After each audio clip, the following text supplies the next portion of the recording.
Welcome back to From the Shed End with myself, T.Dot. As always, thank you very much for joining me now. Before we get into the content, and there's a lot to talk about after our game against Everton at the weekend, please make sure you subscribe to the channel, give us a like, and let us know your thoughts in the comments as well. And of course, share with other Chelsea fans as well, or other football fans. They don't have to be Chelsea, just, of course, share with whoever you can and get this video beyond where we need to. Also as well, we are close to 300 subscribers, which doesn't sound like a lot, but we are slowly creeping up. So make sure you subscribe to the channel. That's all I can say. Subscribe. Now, of course, we had Everton at the weekend, which was a difficult game, I think, in itself. Opening game of the season. I don't think we'd won at Goodison in the league since 2017, which is a long time when you think about the number of games we've played there since then. But I was optimistic going into the game. I thought it was going to be difficult. Obviously, you bring in new players, Sterling, Koulibaly, Cucurella, some of these players that we've just brought in or we've retained, Brozier, Gallagher, players that we haven't really seen as Chelsea players for some time now. And I thought it was going to be difficult, but I did think after hearing the Everton press conference, the one bonus I was going to take from that was Calvert-Lewin was out. They obviously sold Richarlison. Rondon isn't really, a player that you'd want to see starting in your 11 in the first game of the season. So I thought going into the game, hearing the news about Dominic Calvert-Lewin, you did kind of wonder who were they going to put up front as that number 9 or false 9 as it was. But it was Anthony Gordon who Everton decided to play through the middle. And if I'm honest, I don't think it worked for them. I think they struggled to make anything happen or create many chances, or when they did actually get the ball into the box, it was difficult for Gordon. He was isolated on his own, and for me personally, that comes down to one key factor, and that was Koulibaly, who I thought played really well on his Premier League debut. I'd spoken previously about maybe having a bit of reservation about how long it might take for him to adapt to the Premier League, just based off maybe even like Thiago Silva.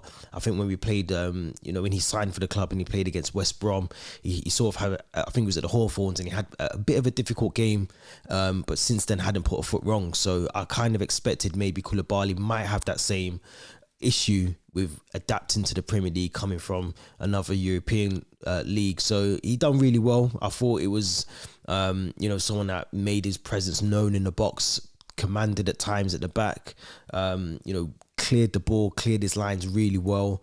And I think that the link up obviously with Edouard Mendy as well, I think is brilliant. But I think just in terms of his positional awareness as well, was really spot on throughout that game. There was times when, Azpilicueta might have been caught out slightly, but Koulibaly seems to be the cool, calm and collective one at the back, which is what we need. We've lost Rudiger, who I felt done a lot of that at times. Maybe not as cool and calm, but definitely done a lot of that sort of, forward thinking defensively. And I feel like Koulibaly is the person that will continue to do that for us as well.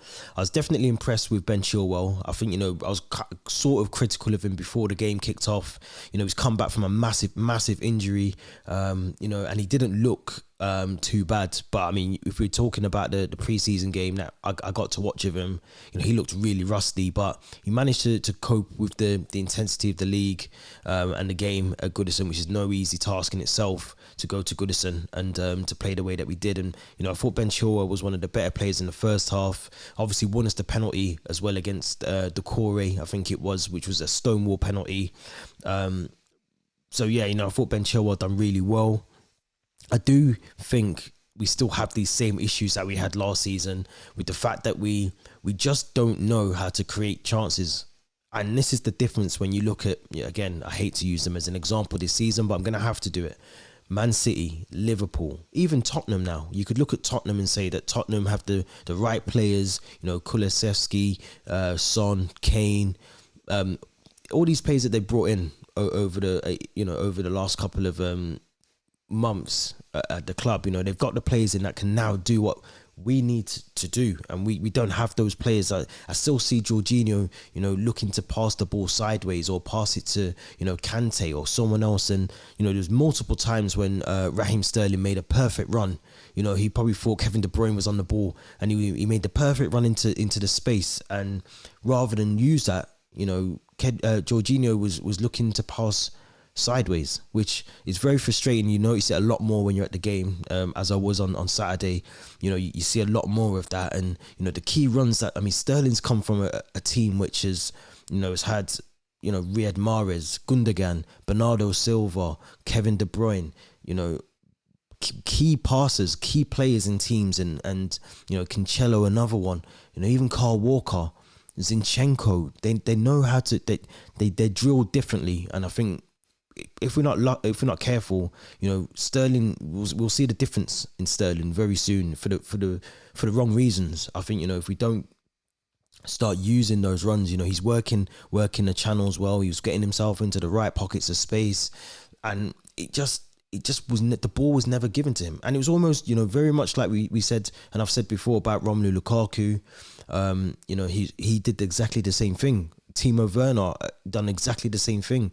You know, he'd made the perfect run into the space, and the ball just doesn't come. And I think if we don't do this with Raheem Sterling, who, that's where he likes to be. He likes to run off that last defender. He likes to just, and we got to see it as well. If you look at the goal that was ruled offside, very much so, you know, it was clearly offside, but just in terms of the space that he created for himself to make that goal, you know, Pickford should have done better in my opinion, but he still made the space, he still done the run, he timed it slightly off, but if it was on, then it would have been a perfect goal, perfect debut goal for Sterling.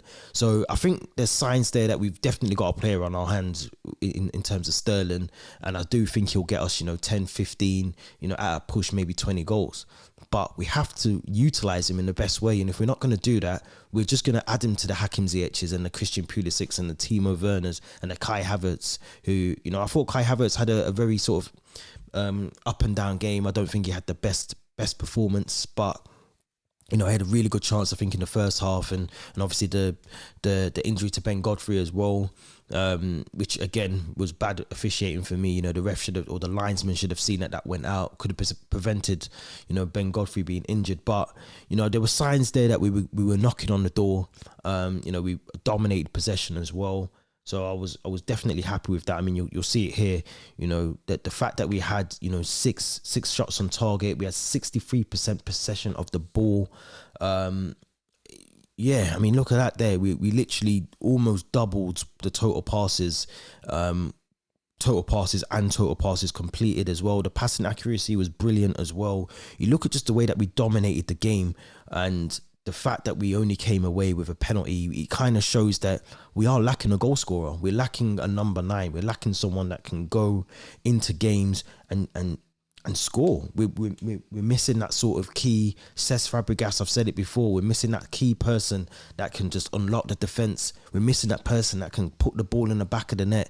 You know, a Diego Costa. We're missing that person still. And, you know, I think I'm going to be critical. I'm going to say this. I know it's a bit of a mad statement to make, but I just don't think Mason Mount should be playing on the right wing. I just don't. I don't think he should be playing on that right, you know, the front three, the right side of it. I think he needs to be more, you know, sitting behind. If we had strikers, I think he'd be sitting behind him. I really do. I think he'd be sitting in that 10, or you put him in the midfield. But to play him on the right side, I think he's very ineffective, and I don't think he's being utilised as well as he can. I think, you know, it works for Sterling. I mean, at one point as well, I think Broja was playing either on the right side or the left side, and I think you had Sterling playing down the middle. So it's just, I don't know whether this is coaching, whether it's Tuchel, what it is, but I just feel that we still don't really know what our best 11 looks like. And this is now almost 2 years in the making. You know, this will be Tuchel's, you know, time or second full season at the club, and we still don't really know what our best front three is. If we're going to play a front three, we still don't know, you know, arguably, you know, who the two in midfield should be. And I feel like we lose the fact that we play 5 at the back. We lose that one person in midfield that we potentially might need to have that build-up play and to get the ball forward. I don't think playing 3 at the back is working for us anymore. I'll be honest. I don't think, you know, the fact that, you know, we've obviously lost Malang Sarr now to Monaco. Like I said before, Christensen to Barca, Rudiger to Real Madrid. It looks like Marcos Alonso is now going to Barcelona as well. I think a 10 million deal has been done for him. Of course, Azpilicueta, it's brilliant news that he's still here for 2 years with the contract extension as well, and Cucurella coming in. But I just think are we heavily, we're going to, I mean, if we sign another centre-back, Wesley Fofana, 80 million, then maybe so. But if we don't sign him and we end up with just, you know, Trevor Chalobah, Thiago Silva, Cucurella and Azpilicueta, who can play those sort of centre-back roles as well, if that's the case, I think we need to drop back to a back four. I think we need to go back to a back four because it shows that we're missing something in the midfield. We're missing something that it just doesn't work. It doesn't work.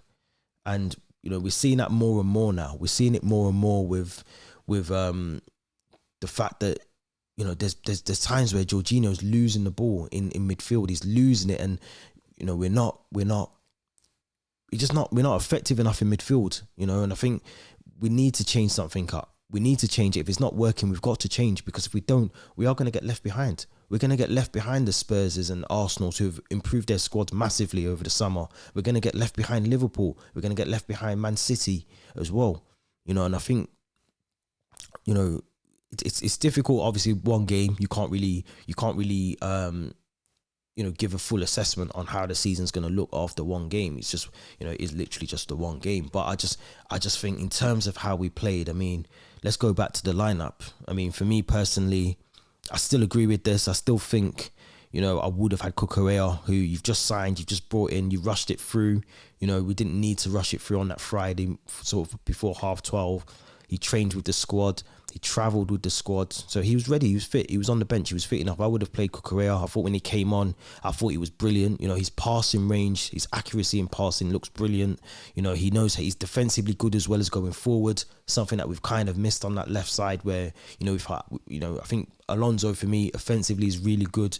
But you look at Ben Chilwell, who can defend but isn't potentially as good going forward as well. So I feel like in Cucurella, we've got someone that can do both of those things. And I just think if we started him, we potentially would have been looking at a slightly different game, but that's just hindsight. Reece James, I thought, played really well. As I said about Koulibaly, I thought he'd done a really good job as well. Thiago Silva, you can't fault him. I think there was one moment where there was a slight breakdown in communication between Mendy and Silva. You know, we've got to understand, Silva is 38 years of old. If you've got Damari Gray who's running past you, and it's a one-on-one, who's going to win that race? I'm putting my house on Damari Gray beating Thiago Silva. So, you know, I think sometimes Mendy has to have better decision-making in terms of just being a goalkeeper, but also when you've got to come out and you've got to do what Edison does, you've got to do what Alisson does, and you've got to come out your area, you've got to get rid of that ball, because I think, you know, Thiago Silva is going to be one of those players this season. I think that we're just going to have to wrap up in cotton wool. We're going to have to manage his game time very, very effectively as well. I think there's going to be moments where we might not see him for 2 or 3 games, but then he comes back for a United or a City or a Champions League game. I think that's the season that we might have with him, especially if we do get Wesley Fofana. So you know, I thought Silva played really well. I thought Azpilicueta, again, at times, you know, I felt like he was sort of, you know, losing possession, or, you know, he just looked a bit off the pace. And I don't know, again, if that's just age creeping up with him, but, you know, he's definitely someone that like I said before, you know, I'm glad that we've got him for another 2 years. I feel like he's someone that can, you know, increase experience at that, you know, losing some key players, like I said, in the summer. He's someone that we couldn't really afford to lose. And I think if Alonso is moving to Barcelona, there was no way we were going to lose 2 key players in Azpilicueta and Alonso in one window to the same team as well. So I thought he played really well. I think there was, like I said, moments where I feel like he switched off, but, you know, it's one of those things. It's early days. Kante, again, I think he had a really good game. I don't think there's much you can say about Kante. I thought he done what he needed to do. You know, he was both ends of the pitch. He was good, you know, defensively and getting forward, putting in a few crosses as well.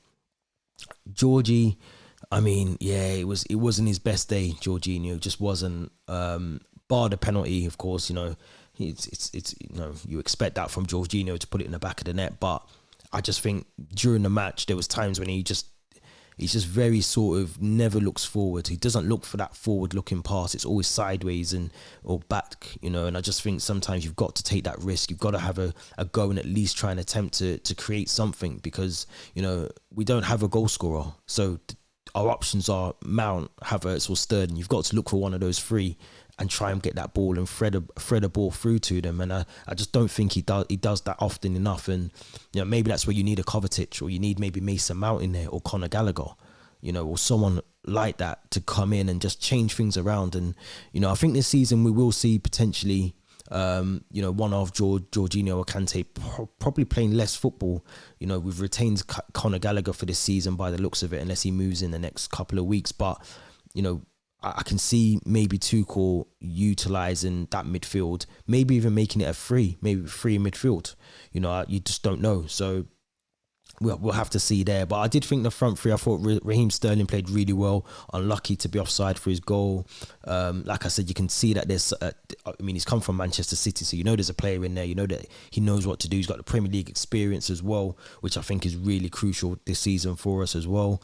I thought Mason Mount, again, had a bit of an off day, but again, early game, early part of the season, early first game of the season, you kind of expect that. But, I think he had a really good chance in the first half, especially. And he done a lot. He's one of these players. He's not player of the season back to back for no reason at all. So probably very critical of him. But I just felt that it was one of those games that you can't read that. There wasn't really much that I could talk about Mason Mount or Kai Havertz for that matter. I thought Broja, when he came on, looked really good. I think it's going to take time for someone like Broja, who's been at Southampton and come back, and it's going to take time for them to come into this team and to really kind of get their understanding of what Thomas Tuchel wants them to do and just embed themselves into the team properly. So I think that's going to take time. The same with Conor Gallagher. I think he literally got a minute or so when he came on for Jorginho. Loftus-Cheek, I was really confused with Thomas Tuchel, because again, you've got Cucurella, who you just signed for 60 odd million. And at one point, Ben Chilwell comes off, Reece James goes to left back, and Ruben Loftus-Cheek goes to right wing back. I don't get that. I really don't get that, because you've got a player that can play in that position on the bench. You've just signed him. He came on, he actually done really well on Cucurella, but you've sent your right-sided defender to the left side of it just doesn't make sense to me. So I think things like that tell me that I don't know. I'm not trying to doubt Thomas Tuchel. I still think he's a really good manager, but this is going to be a crucial season for him. And I think if he doesn't get it right on the pitch, then questions are going to be asked of him. And I think, there is no excuses this season now. Last season we could kind of use Lukaku as the reason, and so forth and so forth. But we've brought in a really good defender in Koulibaly. We potentially might be bringing in another one in Wesley Fofana. We've got Cucurella, who I've said already. Chukwuemeka's come in as well.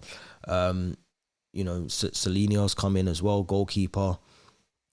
aheemSterling. We've retained some of the players that we sent out on loan in Broja, Gallagher. So there isn't, yes, we need a goalkeeper, we need a goal scorer, we need a number 9, 100%. But in terms of the team, in terms of the team itself, there's really no excuse. This team should not be, a lot of other football fans are talking about Chelsea coming out of the top 4 and not winning a trophy, or might miss out and all of these things. And we shouldn't really be in that conversation, because we've still got the core part of our squad. There's Frankie de Jong, mentions of him coming into the team. Necessarily, I don't think we need him. I really don't. I think if we had the opportunity to sign a striker, we've been heavily linked with Patrick Aubameyang, who isn't really my first choice, but he's a goal scorer.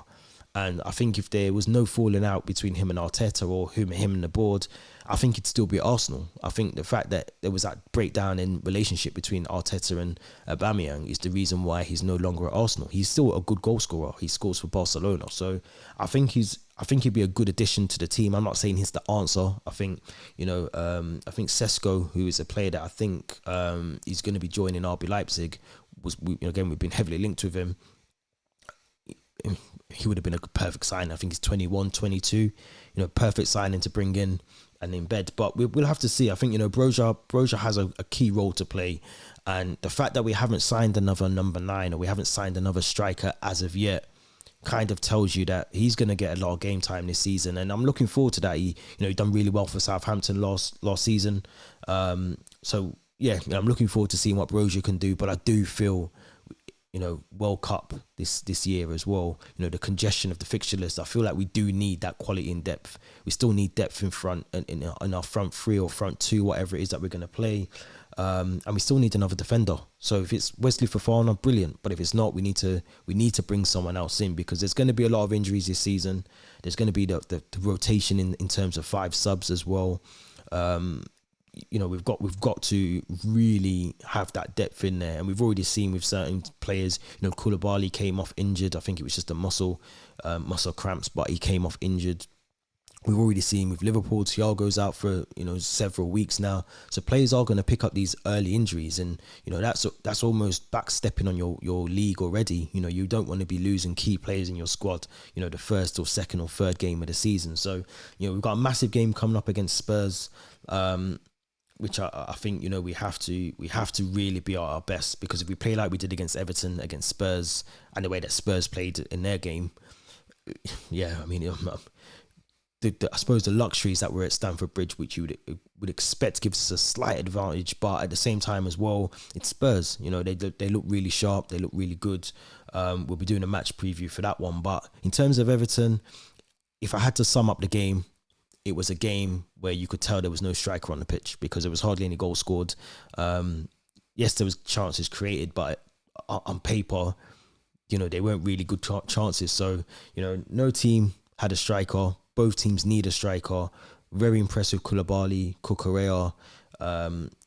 Those are the 2 standouts, with Thiago Silva as well for me personally. But we'll have to see. It's a long season. We've still got long time to go, thankfully. But I just think we've got to step up our game. And it'll be interesting to see who Thomas Tuchel wants to bring in, or Todd Bowley wants to bring in terms of signings over the next 20 odd days or so. But someone's got to come in, because we can't go through the season playing that front 3 that we did on Saturday. It just won't work. We need someone to come in who's able to like I said, score goals. Patrick Aubameyang. Let me know your thoughts in the comments. Who do you think we should get? Who still needs to go? I mean, we haven't spoken about Callum Hudson-Odoi, who's due to, I think 20 clubs are interested in Callum Hudson-Odoi as well. But let me know your thoughts in the comments. Who should go? Who should stay? Who should we bring in as well? Who would be your starting 11 against Spurs on Sunday? Massive game, Super Sunday. Theo, I think, is going to that game, so I'm sure he'll give us a good insight into that as well. But this has been T.Dot from the Shed End. Make sure you subscribe to the channel, please. We're at 300 subscribers nearly, so we do need just a couple more subscribers. And make sure you smash the like button as well, because that definitely helps. And share with other Chelsea fans, as I said before. This has been T.Dot from the Shed End. Thanks for watching. I'll be back very soon.